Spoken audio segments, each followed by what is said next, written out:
Well done, India. Well done, India. Well done, India. Well done, India. Well, great, outstanding performance. Well, India, congratulations. आप जीते T20 2024 का world cup and outstanding performance रही viewers.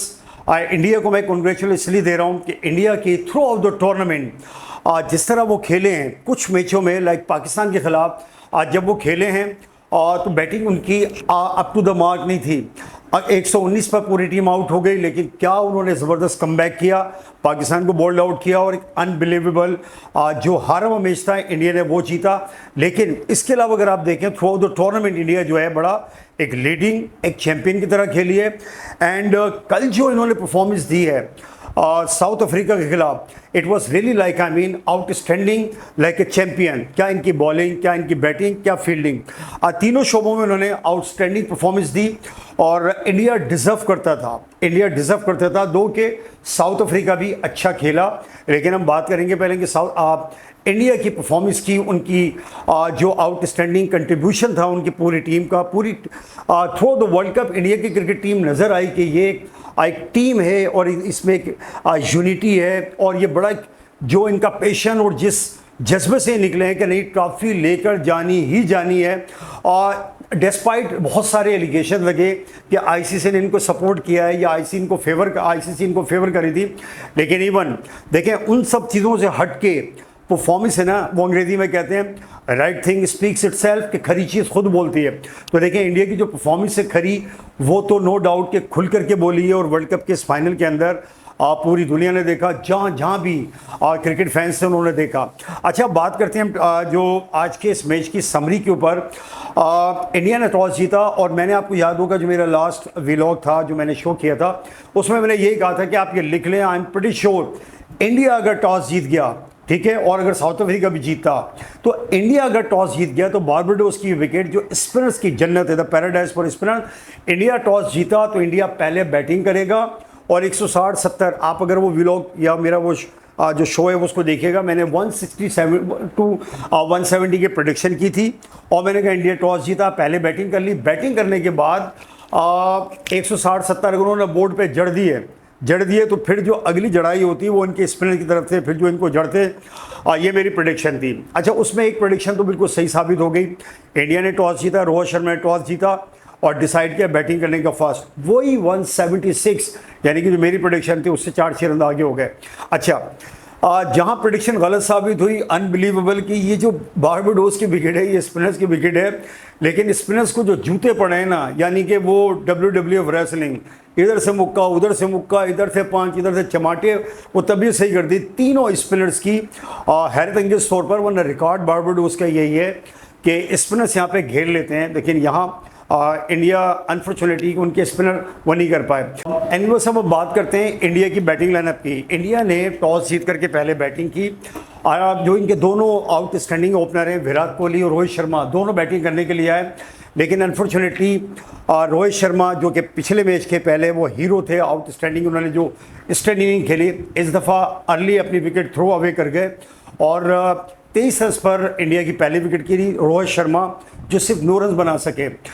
उसके बाद 26 पर दूसरी wicket गिरी जब ऋषभ पंत जो 0 पर आउट हो गए और उनकी विकेट ली महाराज, इन दोनों की विकेट ली महाराज ने। इसके बाद सूर्य कुमार यादव ने ज्वाइन किया विराट कोहली को। विराट कोहली शुरू से लेकर 18वें ओवर तक उन्होंने एक जो एंकर शीट का रोल अदा किया, वो खुद खेले, अपने जियोस को भी खिलाया। और वो कहते हैं ना कि बड़े high winds blow on high heels, कि बड़े लोग बड़ी बातें, तो बड़े खिलाड़ियों की परफॉर्मेंस बड़े मैचों का इंतज़ार कर रही होती है। आपने देखा पिछले मैचों में, इवन कि पूरे टूर्नामेंट के अंदर विराट कोहली वो सक्सेसफुल नहीं रहे, लेकिन जो बड़ा मैच था उसमें उन्होंने अपना एक जो स्टैंडर्ड था, जो उनका एक लेवल था, वो उन्होंने दिखाया। 76 किए विराट कोहली ने, जिसमें 2 छक्के और 6 चौके शामिल थे।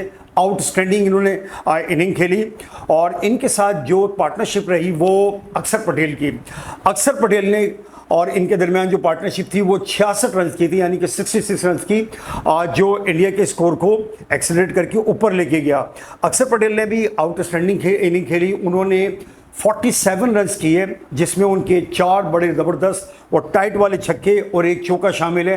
तो अक्षर पटेल का नो डाउट आउटस्टैंडिंग का कंट्रीब्यूशन रहा, लेकिन 106 के ऊपर अक्षर पटेल भी 47 रन बनाकर रन आउट हो गए। वो डी कॉक ने एक बड़ा ज़बरदस्त उनको रन आउट कर दिया।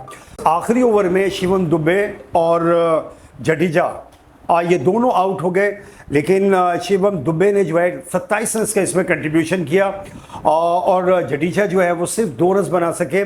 और 176 जो है बोर्ड के ऊपर इंडिया ने टोटल स्कोर जो वहाँ कंट्रीब्यूट किया, जो कि एक विनिंग स्कोर था, कोई फाइटिंग या डिफेंडिंग नहीं, विनिंग स्कोर था। This what India proved. और पांड्या आखिर में नॉट आउट रहे 5 रन बनाने के बाद। इस तरह टोटल इंडिया के जो मेन स्कोरर इनके रहे विराट कोहली 76 और 47 किए अक्षर पटेल ने, और उसके बाद 27 रन का कंट्रीब्यूशन था शिवराम दुबे का। फिर वो जो हल्के हल्के थोड़ी जो कहते हैं ना, वो हल्के हल्के मौसीकियाँ और सुर चलते रहते हैं, वो इस तरह के कंट्रीब्यूशन रहा। ये तो टोटल था 176 रन का। बस अब साउथ अफ्रीका की बैटिंग लाइन के ऊपर, बैटिंग लाइन और इनके स्कोर कार्ड के ऊपर अगर एक नज़र डालें तो इनके दोनों ओपनर डी कॉक और हेंड्रिक्स ये इनिंग को ओपन करने के लिए आए, लेकिन अनफॉर्चुनेटली 7 रन के ऊपर साउथ अफ्रीका की पहली विकेट गिरी, जिसमें हेंड्रिक सिर्फ 4 रन बनाकर बुमराह ने उनकी जो विकेटें हैं वो खोल दी, यानी कि बोल्ड आउट हो गए, 4 रन कंट्रीब्यूट कर सके। और जो दूसरी विकेट जो उनके कप्तान थे माकरम, अनफॉर्चुनेटली वो भी 4 रन के ऊपर ही, जबकि टोटल स्कोर साउथ अफ्रीका का 12 था। माकरम भी अपनी विकेट दे के पवेलियन की तरफ चलते बने। अर्शदीप ने उनको कैच आउट कराया और 4 रन पे वो गए। तीसरी विकेट थी स्टब्स की। स्टब्स जो आउट हुए उन्होंने 31 रन कंट्रीब्यूट किए और उनको अक्षर पटेल ने बोल्ड किया। टोटल स्कोर था 70 के ऊपर ये तीसरी विकेट गिरी। उसके बाद डी कॉक और स्टब की 58 रन की पार्टनरशिप रही और ये इन्होंने एक अच्छा कंट्रीब्यूट किया साउथ अफ्रीका की बैटिंग के अंदर। इसके बाद विवस वो ख़तरनाक इनिंग देखने को आई जो कि वर्ल्ड कप में अब तक T20 वाले इस 2024 के कमी देखने में आई। क्लासीन जो साउथ अफ्रीका के बड़े हार्ड हिटिंग बैट्समैन हैं, उन्होंने आकर के गेम का नक्शा ही पलट दिया। उन्होंने तेज़ तरीन 50 बनाई और 52 रन उन्होंने किए, जिसमें 5 छक्के और 2 चौके शामिल हैं। और उन्होंने अक्षर पटेल के एक ओवर के अंदर 24 रन बनाए, जिसमें 2 छक्के 2 चौके शामिल हैं।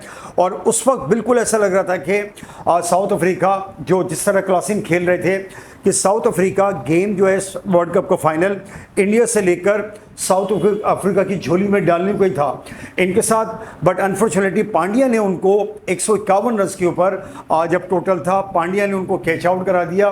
और ये एक बहुत बड़ा टर्निंग पॉइंट था साउथ अफ्रीका और इंडिया के लिए भी कि वो जीत के करीब चले गए और ये हार के करीब। लेकिन इसके बाद कहानी यही नहीं रुकी। उनके जो लास्ट बैट्समैन थे मिलर जब बैटिंग करने के लिए आए तो उन्होंने भी 21 रन कंट्रीब्यूट किए। और मिलर जब तक बैटिंग कर रहे थे लग ये रहा था कि साउथ अफ्रीका डेफिनेटली ये वर्ल्ड कप 2024 T20 जीत जाएगा। लेकिन जब स्कोर 156 था, मिलर का एक अनबिलीवेबल कैच जो कि तकरीबन छक्का था, गेंद बिल्कुल जो है बाउंड्री के बाहर चली गई थी, लेकिन सूर्य कुमार यादव ने उछल के पहले तो बॉल को उन्होंने रोकने के बाद उसको कैच की शक्ल दी। एट द सेम टाइम उन्होंने रोप्स का भी, बाउंड्री लाइन पे जो रस्सी होती है उसका भी ख्याल रखा और उन्होंने उनका एक अनबिलीवेबल कैच लिया। और इस तरह मिलर जो है 21 रन बनाकर पांड्या की बॉल पर कैच आउट हो गए। लेकिन बस ये कैच जो है अब तक कंट्रोवर्शियल है कि गेंद जो सूर्य कुमार यादव का पाँव है वो रोप से टकरा गया था। एनीवे मिलर आउट हो गए, अनबिलीवेबल कैच लिया और यहाँ से गेम जो है साउथ अफ्रीका के हाथ से निकल गया और इंडिया वॉज प्रीटी श्योर कि वो तकरीबन जीत के करीब थे। लेकिन यहाँ पे देखें जो इंडिया डिपेंड कर रहा था अपने स्पिनर्स पर, अनफॉर्चुनेटली स्पिनर्स उनके जो तीनों स्पिनर्स थे वो जो एक्सपेक्टेड था वो तो परफॉर्मेंस नहीं हुई, लेकिन जो उनके बॉलर थे बुमराह और अर्शदीप सिंह, इन्होंने बेहतरीन बॉलिंग की। और आखिर के अंदर फिर बुमराह ने 161 के ऊपर जैनसन को 2 रन पर बोल्ड कर दिया और 168 पर रबाडा जो 4 रन बनाकर पांड्या की गेंद पर कैच आउट हुए। इस तरह 8 विकेट के ऊपर साउथ अफ्रीका कंट्रीब्यूट कर सका 168। 7 रन से साउथ अफ्रीका ये फाइनल हार गया। उन्हें चोकर्स कहा जाता है, चोकर्स कि वो बिल्कुल जीत के करीब पहुंच के हार जाते हैं और फिर साउथ अफ्रीका के खिलाड़ियों को रोते हुए देखा गया। और ऑफ कोर्स दिल टूटते हैं कि साउथ अफ्रीका जो 32 साल पहले सफ़र किया था 1999 के वर्ल्ड कप के सेमीफाइनल में पहुंचे थे, वहाँ भी वो हार गए थे। पहली दफ़ा फाइनल में पहुंचे, हार गए, लेकिन जहाँ कहीं खुशी कहीं गम, ठीक है। तो इंडिया में हर तरफ टटा टटा टटा ढोल बज रहे हैं, शादियाने बज रहे हैं, मुबारकबादें, मिठाइयाँ बट रही हैं।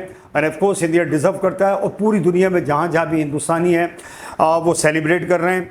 और ये सेलिब्रेट ऑफ कोर्स कुछ दिन तक जारी रहेगी, क्योंकि इंडिया अब आईसीसी के 3 इवेंट जो है वो 2-2 दफ़ा जीत चुका है।